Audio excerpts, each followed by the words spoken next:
যে মসজিদটা আছে মসজিদ, তো মোটামুটি সব মসজিদে আমি একটা সমাধান দিয়ে আসলাম।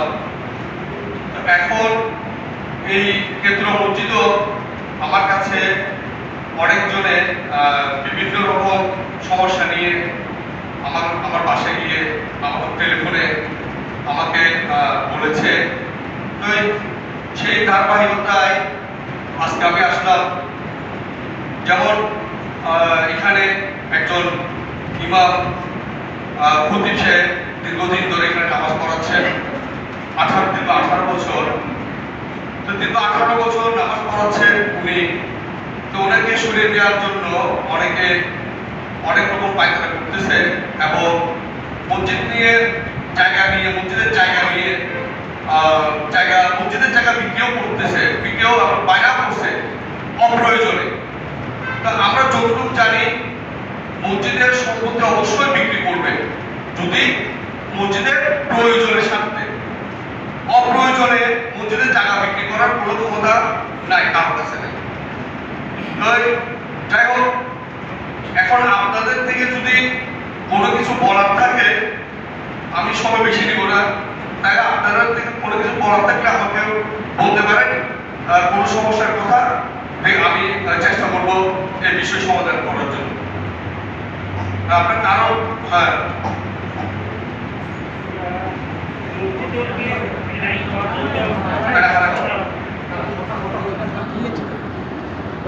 কমিটি সামনে সামনে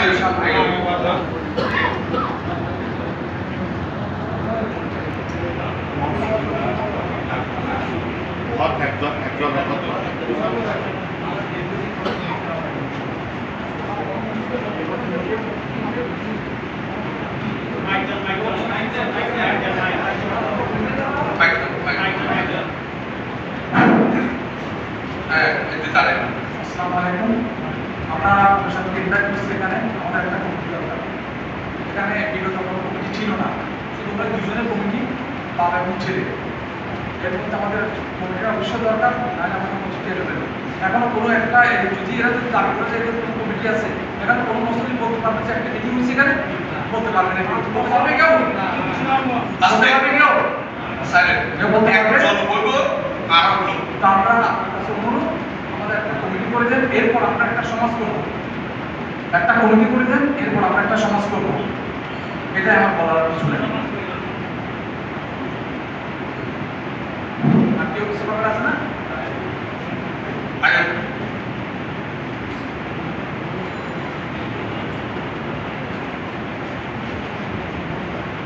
সম্মানিত মুসল্লি একরাম, আসসালামু আলাইকুম ওয়া রাহমাতুল্লাহি ওয়া বারাকাতুহু। আজকে আমাদের মসজিদে আমাদের ছোট ভাই তথা এলাকার সম্মানিত কাউন্সিলর মুসল্লিদের জন্য আমাদের মধ্যে এসেছে। আমরা মুসল্লিদের পক্ষ থেকে ওনাকে জানাই শুভেচ্ছা। যে জিনিস নিয়ে আজকে মসজিদের ইমাম সাহেব নিয়ে আজকে অনেক কিছু হচ্ছে, আমার একটাই কষ্ট লাগে। 30 বছর যাবৎ আমার বাবা আল্লাহ সিদ্দিকুর রহমান সাহেব এই মসজিদের মোতাবেকিরি করে গেছেন। আমার পরিবারের একটা লোককে ওনার মৃত্যুর পরে এই পর্যন্ত সম্পৃক্ত করা হয় না মসজিদে। জানি না আমাদের অপরাধ কি ছিল। এখন আমার একটাই বক্তব্য, মসজিদের মা বাবা কেউ নেই, মসজিদের মালিক হচ্ছে মুসল্লি এবং সৃষ্টিকর্তা পরিবার। আমরা চাই বিভেদ না করে সুস্থ সুন্দরভাবে এই মসজিদটা যেভাবে চলবে, সবাইকে নিয়ে সমাজের সর্বজন গৃহীত ব্যক্তিদের নিয়ে মসজিদটা একটা সুস্থ নীতিমালার মাধ্যমে পরিচালিত হোক, এটাই আমি কামনা করি। যেহেতু কাউন্সিলর সাহেব আছেন, ওনার উপস্থিতিতে বা ওনার হস্তক্ষেপে এই এলাকায় একটা সমাজ কমিটি, আমার ছোট ভাই আমরা বলে গেছেন, একটা সমাজ কমিটি এবং মসজিদ কমিটি আমরা অবশ্যই ওনার কাছ থেকে বা আমার পক্ষ থেকে ওনার হস্তক্ষেপে চাইব। এই বলে সবাই থেকে বিদায় নিচ্ছি। আসসালামু আলাইকুম ওয়া রাহমাতুল্লাহি ওয়া বারাকাতুহু।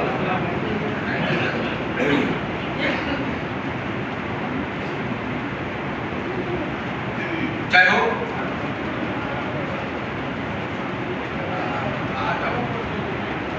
হোক, আমরা একটা বিষয় অবগত হলাম।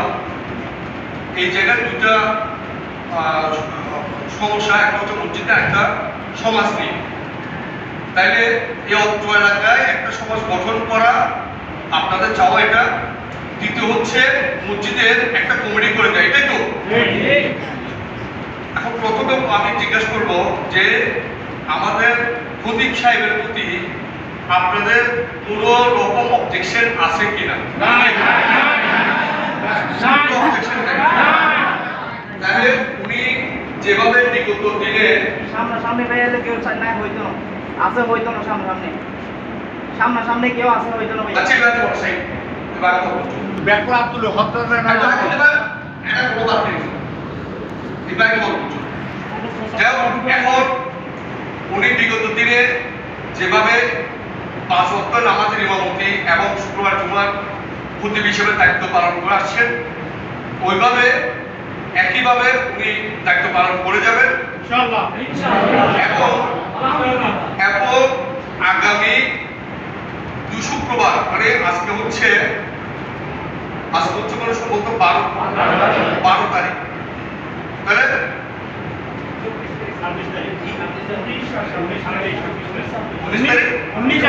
26 এই 15 দিনের মধ্যে যারা আমি কয়েকজনকে দায়িত্ব দিব এই মসজিদ কমিটির জন্য।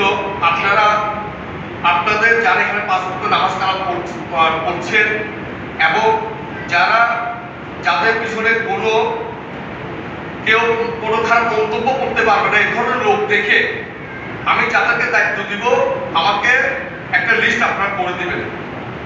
ওই লিস্ট থেকে আমি যাচাই বাছাই করে আমার মতো করে আমি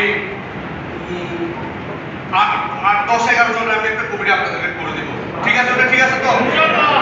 এখন একটা ব্যাপার আসতেছে, যিনি মোতওয়াল্লি আছে উনি মোতওয়াল্লি জায়গায় থাকবে, মোতওয়াল্লি জায়গায় থাকবে। মসজিদ পরিচালনার জন্য আমি একটা যে কমিটি করে দিব ওই কমিটি মসজিদ পরিচালনা করবে। হ্যাঁ, মোতওয়াল্লি শুধু থাকবে, আমি মোতওয়াল্লিকে বলবো না মোতওয়াল্লি বাদ যাবে, এটা না। মোতওয়াল্লি থাকবে, সভাপতি, সেক্রেটারি, যা একটা কমিটি করার জন্য যা পোস্ট দরকার ওই হিসাবে আমি একটা কমিটি আমি গঠন করে দিব। ওই কমিটি মসজিদ পরিচালনা করবে এবং যে জায়গা নিয়ে মসজিদের জায়গা নিয়ে যারা জায়গা বিক্রি জায়গা যারা ক্রয় করতেছে কি মূল্যে তারা ক্রয় করতেছে এবং যিনি বিক্রি করতেছে কি মূল্যে বিক্রি করতেছে, তখন ওই কমিটিকে তারা জবাব দিতে করা লাগবে। কারণ বিনা কারণে এই মসজিদের অনেক জায়গা আছে। আমি আপনাদের থেকে একটু সময় নিচ্ছি। যেমন ওয়াপ্পা দাতা ওয়াজেদ আলী, ওয়াপ্পা রোহিঙ্গা মোহাম্মদ জমাদার মসজিদ, এটা হচ্ছে 16 ঘন্টা 32 শতক জায়গা, যেটা খাজা হোটেল নিয়ে ওই জায়গাটা।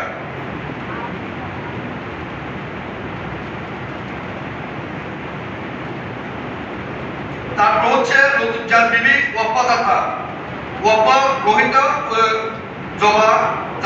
মোহাম্মদ জমা জামাদার মসজিদ। গত সপ্তাহে মসজিদের নাম ছিল জমা জামাদার মসজিদ ছিল। আচ্ছা, এটা হচ্ছে দোবাপাড়ায় 2 ঘন্টা করা। এটা হচ্ছে দোবাপাড়ার মোড়ে বামে যে আপনার সবাই যে মোড়ে যে অবগত আছে একটা চা দোকান লাইলের দোকান, হ্যাঁ ওইটা। তৃতীয় হচ্ছে উপাদাতা আমির আহমদ মিয়া আব্দুল হাকিম, রোহিঙ্গা মোহাম্মদ জমা জামাদার মসজিদ 78 শতক। এই পুকুরটা কিন্তু 78 শতক মসজিদের নামে দান করছেন আমির আহমদ মিয়া আব্দুল হাকিম। আর হচ্ছে উপাদাতা আব্দুল আজিজ, রোহিঙ্গা শেখ, জমা জামাদার মসজিদ 5 ঘন্টা 10 শতক বোঝাগ্রাবাদ বসুন্ধরা। যে জায়গাটা মনে সম্ভবত আমার জানার মতো শোনা মতো এই জায়গাটা মনে মানে বায়না করা হয়েছে। আর হচ্ছে উপাদাতা মুস্তফা খাতুন, ওপার হইতেছে জমা জামাদার মসজিদ আগ্রাবাদ বসুন্ধরা 4.5 ঘন্টা 10 শতক। সম্ভবত এই দুইটা জায়গা মনে বায়না হয়ে আছে, আমি যতটুকু জানবো। যাই হোক, এই বিষয়গুলা আমরা যখন এই 26 তারিখ আমি এখানে একটা কমিটি ডিক্লেয়ার করব, ওই কমিটি তখন আমি সহ থাকবো। ওই কমিটি তখন কি কারণে জায়গা বিক্রি করা হলো এবং যারা বায়না করছে, কিভাবে বায়না করছে, তখন আমাদেরকে অবশ্যই এটা জবাব দিতে করা লাগবে। এবং এই জায়গা কেউ বিক্রি করতে পারবে না। কেউ মসজিদের জায়গা, মসজিদের সম্পদ, এই মসজিদ পরিচালনার জন্য অনেক কিছু রয়েছে, দোকান জায়গা, এগুলো যদি হয় এখানে লাখ 2 টাকা আমার মনে হয় সম্ভবত এখানে ইনকাম হয়, মসজিদের ইনকাম। কারণ মসজিদের এই এত জায়গা থাকবে, মসজিদের কোনোদিনও মসজিদের দান বাক্স মতো লাগবে না এই মসজিদ পরিচালনা করার জন্য। তো আমি অবশ্যই আপনাদের মাধ্যমে কিছু মুসল্লি সংগ্রহ করে আমি আপনাদেরকে একটা কমিটি করে দেবো আগামী 26 তারিখ। এবং দ্বিতীয় যেটা হচ্ছে, আপনারা সমাজের কথা বলছেন, আপনারা এই এরিয়াতে কতটুকু আপনারা সমাজ করবেন, প্রতিটা বাড়ি থেকে আপনারা প্রথমে একজন করে লোক নিয়ে, একজন করে আপনারা বসে নিজেদের মধ্যে আগে একটা সিদ্ধান্ত নেন আপনারা এরিয়ার কতটুকু এরিয়ার মধ্যে করবেন। তখন আমি আপনাদের সাথে বসে যেভাবে একটা সুন্দর সমাজ, যেমন ধরেন একসাথে ভাই ওখানে যে মধ্যগ্রাম সমাজ যেটা আছে, এর সুন্দর একটা নির্বাচনের মাধ্যমে একটা সমাজ তারা প্রতিবাদ পরিচালনা করে আসছে। এবং আমার যে ধুমাপাড়া কোনো সমাজে ছিল না, আমি ওখানে ভোটের মাধ্যমে আমি একটা সুন্দর একটা সমাজ ব্যবস্থা আমি করে দিয়েছি। আমি সেম এখানে করে দিব। আপনাদের সহযোগিতা দরকার, আপনাদের ভালো মন মানসিকতা দরকার। এবং আপনারা বসে একটা মিটিং করেন, মিটিং করার পর আমার সাথে বসে আমি একটা সুন্দর সমাজ করে দেবো, একটা সুন্দর কমিটি করে দেবো মসজিদে। ঠিক আছে? আর বলার কিছু আছে? বলেন।